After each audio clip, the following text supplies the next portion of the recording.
And now, brothers and sisters, we want you to know about the grace that God has given the Macedonian churches. In the midst of a very severe trial, their overflowing joy and their extreme poverty welled up in rich generosity.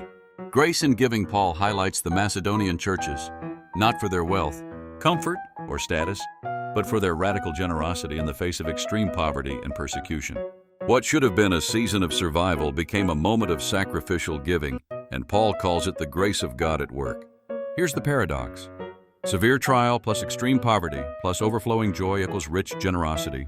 That math doesn't add up in human terms, but it does in heaven's economy. Their giving wasn't about what they had, but about what had them. The joy of Christ, the grace of God, and a heart anchored in eternal hope. Their response teaches us that joy is not limited by circumstances. Generosity is not determined by abundance.